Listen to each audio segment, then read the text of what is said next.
What do you need to be a hero? Before all the powers and the skills, it really starts inside. It's your mindset. Are you somebody who's actually willing to do this?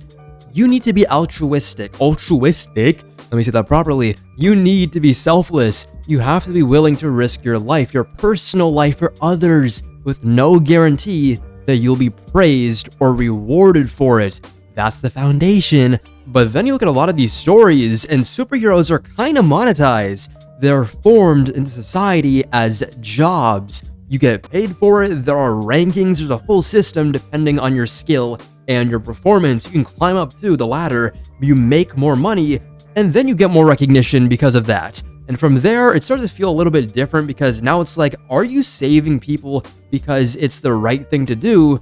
Or are you saving people because there's a paycheck at the end of it?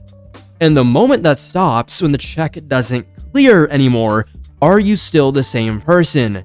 Do you still get that same feeling from helping somebody, that same high, if nobody's watching and nobody's paying you? Some of them are literally enforcers for corporations. They play the role of a hero, but behind the scenes, it's all about control, about validation, business, building brands, creating more quote-unquote heroes, okay, to sell the idea, right? And once you step into that version of herodom, everything changes. You can start out as that optimistic, naive person who just wants to help, but then slowly you will turn jaded, someone who understands how the system works, and you have to just play along or with it. So now, what do we have here? We have heroes who are basically celebrities. They're rich and they're famous. But then there's the other side of that. What if you got no money? What if you got no money? No safety net, no guarantee people will even like you. And you're still doing it just because you know you were taught or you just believe it's the right thing to do. That is where things get a little bit juicy, ladies and gentlemen, because today, if we were to look at Marvel, DC, and some Image comics, when they're not tied to the government, that's usually the rule. Most heroes aren't exactly getting a salary. Some have companies, some are born into wealth, some have connections, of course, but then you have to start talking about the regular people, the ones trying to balance being a superhero, having a personal life, and holding down a job. Like being a hero isn't a full-time job already. And that's where things start to fall apart, because some of these characters, some of the most beloved characters ever, have become full-time bums, and that's what we're going to be talking about today. Now, I gotta get the obvious one out of the way, but I'm gonna start with my favorite bum of all time. That sounds a little bit crazy out of context, I know, let me stop. But from his situation in and of itself is what I love. It doesn't feel frustrating like others. It feels natural, it fits him so well that I don't even want it to change. That guy right there, Hal Jordan. Green Lanterns in general don't exactly have the best track record when it comes to having their life together on Earth. In effect, they are intergalactic space cops. They're flying across the universe for months and sometimes years. In publication, it could be years before they even touch Earth again. So what happens to your life back home? Well, it's as you might expect. It's just gone. It evaporates. It goes away like dust in the wind. You leave everything behind to leave this bigger, more dangerous life. It's more fulfilling, sure.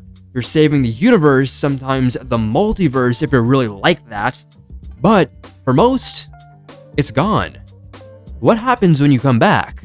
No job, no income, no stability, and Hal specifically, he makes it worse for himself because he could ask for help, let's be real. Bruce Wayne, my goat, would help him out. Let me stop glazing, holy. He would help him out in a heartbeat, but Hal has way too much ego for that.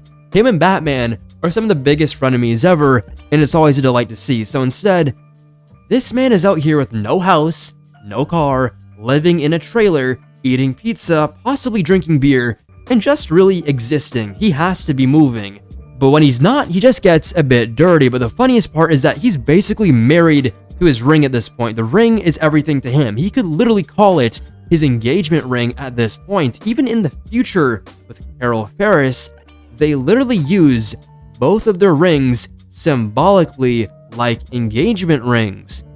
If Hal ever was to retire, it's not going to be him settling down, it's him floating through space like a nomad, just existing off the grid. But when he's on Earth, that's where the bummery, that's not even a word, really shows up.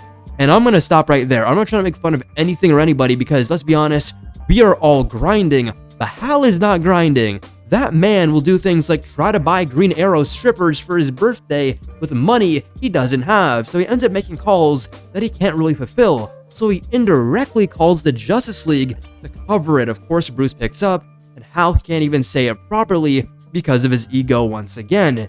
Or he goes on a date with Carol Ferris just to ask her to co-sign a lease for his car. That is literally a part or a huge part of the reason he invited her. And expectedly so, she throws water in his face. Like, are we actually serious right now? Yes, he is serious. This is just who he is. Hal isn't even like what he was before, where he was a fighter pilot and a Green Lantern. That's kind of been, out the window at this point. He's honestly just freelance, and even though I'm not gonna say this is completely comic accurate, in that first or the second trailer for Lanterns, we saw Hal create money with the Green Lantern ring. And honestly, if I had the ring myself, I might do the same thing. I'm saving the universe. Let me spawn a little cash on the side. That's the least I deserve. It's selfish, I know, but if you're not doing anybody dirty and you're not stealing from anybody and you're just using your own power, who are you really hurting at the end of the day? Like, it's pretty based. Hal, I get it. Now, let's briefly talk about the blueprint himself. The blueprint of being a bum, Spider-Man. That's crazy to say, but the biggest superhero of all time, other than maybe Batman. They're both kind of neck and neck. In terms of like normie popularity though, it's probably Spider-Man. The fact that I could say that about him is a bit crazy, Marvel, but he is the definition of being broke. And at this point, right now, it doesn't even make any sense. We're talking about somebody who at like 15 years old created web shooters, web fluid, spider tracers that sync with the direct frequency of his spider sense, so he just has to use his head to get to places. Pause. He built suits, gadgets. Insomniac Spider-Man made a gravity well, and you're telling me this man can't pay rent? I get it when he's in high school and in college, balancing life, being a hero, working a basic job, it makes sense that things stack up. But eventually, he becomes a teacher, then he becomes a scientist. He's worked with Tony Stark, Reed Richards, he had Parker Industries, which of course Doc Ock created while in his body, which tells you that it is possible because they are pretty similar levels of intelligence. We've seen him, or Superior Spider-Man, build so many different things, from life-changing technology to a new internet. And then what happens? It all just resets like usual. He goes right back to being broke. Even after losing the company, you still have the knowledge, don't you not? You still have the connections, you still have the foundation to build something again. There is no logical reason why Peter Parker is struggling to buy food. Why are you like this? You have friends who can cover for you as Spider-Man while you build something. Even if you don't, there are the 20 to 30 other Spider-Men and women swinging around your hood. You have time. You have the intelligence to create anything. You have the drive. We've seen it. When it comes to saving Aunt May, saving lives, you lock in. So why not lock in on your own life? Yes, this is my intervention for you, Peter Parker. You can't live like this. At this point, it stops being relatable and it starts being frustrating. Spider-Man is supposed to be the relatable hero, but when the audience is growing, getting jobs, building their lives, building their own businesses, and Peter is going backwards, it breaks that connection. It just makes him look dumb. And I hate saying that because here it is true. You don't need to be a billionaire just to be stable. Build something. Grow. At one point, you're working for Horizon Labs. That is all you need to do. Just have a stable income. You should not be sleeping on a couch. Right now, Marvel and Peter, both of you guys are at fault here, are just choosing so hard not to grow. And at this point, we might as well just let you suffer for the next, 50 to 100 years, as sad as it is to say, because it doesn't seem like it's gonna change anytime soon. Oh boy, something that I realized through the making of this video is that we are going in order of bummery, because the next guy we have here nobody calls him out enough. We have to talk about Logan, Wolverine himself. The man is like, what, 5'2", 5'3"? I don't know, depending on the time, he might be 4'10", but this man might be the biggest freeloader in Marvel.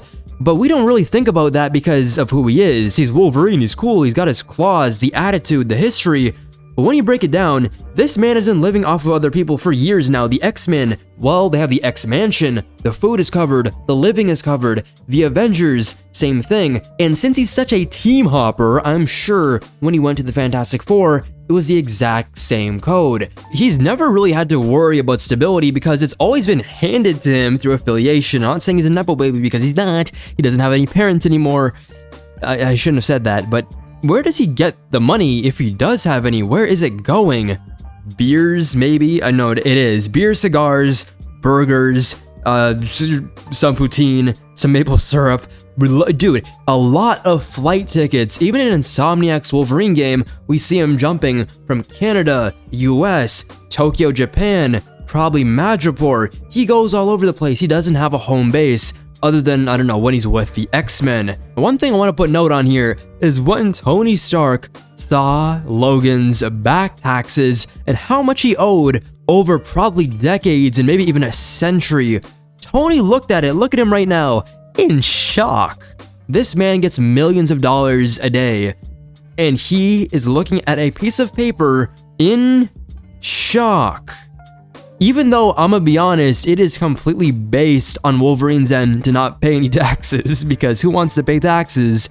This is exactly where we have to come to the conclusion that you have to be on a completely different stratosphere to make a billionaire who's probably seen anything and everything to question your financial decisions. Like, how do you even get to this point? A part of me has to respect it, I'm not gonna lie. Like, maybe this is why he goes to Canada so much, but, you know, at the same time, you're a grown man, actually, you're over 100 years old.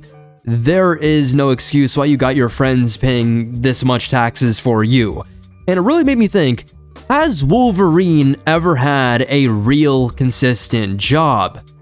Like, genuinely, I know he's worked with the Canadian government and then Black Ops missions and used as a weapon, but none of that translates into real life. This man would probably be the best meat butcher of all time, having the power, the skills, and the adamantium blades to get all of that done quickly. Like, he'd be going through animal and cloned animal and pieces and pieces and pieces, and like, he would just get all of it done. He would be making bank, but alas, his potential will never be seen.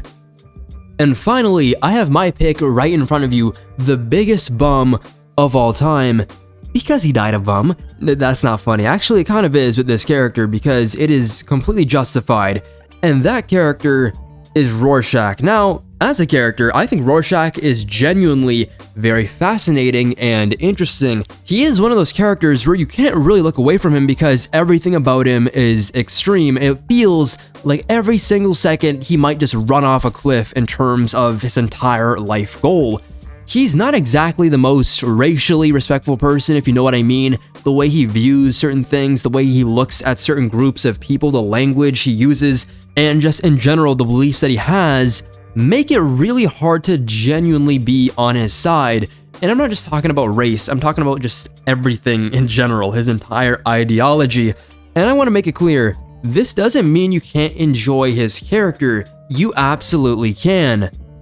I enjoy his character a lot. Some of the best characters in fiction are characters who are morally questionable people, or just, you know, straight up terrible, but it makes you question yourself and the world around you. And that's exactly what he does. That's what makes him a great character. I just think it's very hard to tastefully support his worldview. What makes him fascinating, though, is that he was conditioned to become this person. From the very beginning, he was a product of his environment. He grew up extremely poor. I don't even think he had a proper house growing up. He lived in his apartment-style area that was barely holding together, and during the events of Watchmen, even that place gets raided. But in general, Rorschach doesn't really live like a normal person. He does have a civilian disguise. Yes, he wears tattered clothes, he smells, he walks around with his "the end is nigh" sign, constantly preaching about how the world is falling apart, which isn't looking all too unrealistic in these days, but he's basically the stereotypical homeless person idea when he's in this alter ego, except he's also a very paranoid, schizophrenic vigilante. He's not like Batman, who's doing what he does to protect innocent people. His entire philosophy revolves around punishing the guilty. That is a much more dangerous mindset. He doesn't really care about society at all. He just sees a lot of people as corrupted people who are very sinful, which, again, hypocritical, but him not caring about society shows you why he doesn't care about buying a house or getting money. He's just living to complete his goals. And, to be honest, everything that he's done, we can see why he became this way. He has a story. His childhood was basically designed to create a Rorschach. For example, his mother was an SEX worker, which, you know, good for her, I guess, but she didn't love him at all, so not good for her. He was probably an accident. He grew up being bullied for his appearance, his height, and just generally everything about himself. And like you would expect from the Watchmen universe, he lived in a place that reflected the character he was inspired by. Rorschach is heavily based on The Question, and The Question lived in Hub City. And Hub City is one of the worst places you could possibly spawn in DC. That place is considered somehow worse than Gotham, and the crazy part is that there isn't even any supervillains running around, just normal people. Politicians are corrupt, like always. Citizens are actually evil. Everyone is taking advantage of everyone else. It is basically a GTA server. We might as well call it the Purge at this point because nothing works the way it should. That makes it even scarier because it feels more realistic. And if that is the case, we should probably all be a little scared. But going back to Rorschach, this all influenced his lifestyle. If I remember correctly, he has nothing. He has no money. The way he survives, from what I remember, is literally eating canned food, beans, corn, tuna. He completely ignores any sort of personal comfort or hygiene that most of us, if we were blessed with, experience every single day. He doesn't care about having a nice home or good food or taking care of himself. The only thing that matters is the mission. So much so that I've seen this man survive on sugar cubes. Sugar cubes, yes. I just burped, sorry. Sugar cubes. This man is basically running on pure hatred and whatever food he could find. I'm honestly surprised he looks halfway put together, considering he probably couldn't tell you the last time he took a proper bath, bought soap, brushed his teeth, or clipped his nails. I don't even know. I could go through a list of hygienic things that people normally do, and I could guarantee you the Rorschach has no time or just decides not to. I don't even want to imagine the amount of bacteria and fungus living on this man's body. And the funny part is that he doesn't care, so why should we? Anyways, guys, let me know down below, what do you think about these let's rephrase, these broke individuals who could probably do a bit better with their finances? PR at the end of the video, like it even matters at this point. But what do you guys think? Who are your favorite characters who are very much like they are so in the negatives that it's enjoyable? Even if it's not enjoyable, name a character who is like this that you really like from the list I gave you, or ones that I haven't even mentioned. Let me know down below. Remember to like, subscribe, and turn on post notifications so you know when a new video goes live. And yeah, see you all later. Take care. Deuces. Peace.